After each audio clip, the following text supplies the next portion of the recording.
Haute Cour de justice. Mansour Faye, l'accident et le mandat d'amener les 2 milliards de Marième Faye Sall Mansour Faye est victime d'un accident de la circulation survenu ce dimanche sur la route de Saint-Louis où il se rendait pour le gamou de Serine Babacar Sy. Le maire de Saint-Louis est sorti indemne du choc d'après les comptes rendus des médias. Ce qui pousse à penser qu'il répondra à la convocation de la commission d'instruction de la Haute Cour de justice. Ce lundi 26 mai, à 11 heures précises, il devra se présenter au 3e étage du palais de justice de Dakar.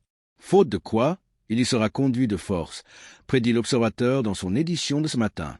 Le quotidien du groupe Futur Média invoque ainsi les dispositions de la loi organique sur la Haute Cour de justice et du Code de procédure pénale.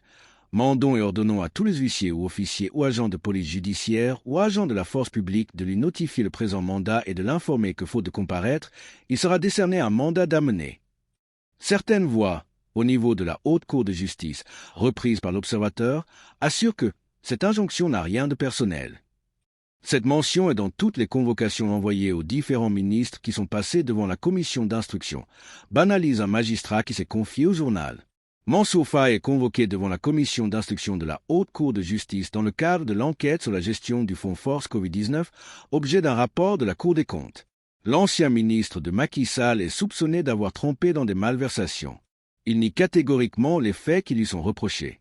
D'autres passent notamment sa sœur, Marième Faye Sall, épouse de l'ex-président Macky Sall, qui aurait pris l'initiative de mobiliser une somme colossale, 2 milliards de francs CFA. Une démarche qui, selon Point Actu, aurait été appuyée par d'autres membres influents de la famille, dont certains oncles et proches. Cette décision intervient dans un contexte de forte pression autour de Mansour Faye, cible d'enquête relative à la gestion des fonds Covid. Le média rapporte que la famille souhaite à tout prix éviter un séjour en prison et que ce cautionnement est perçu comme une manière de désamorcer la situation.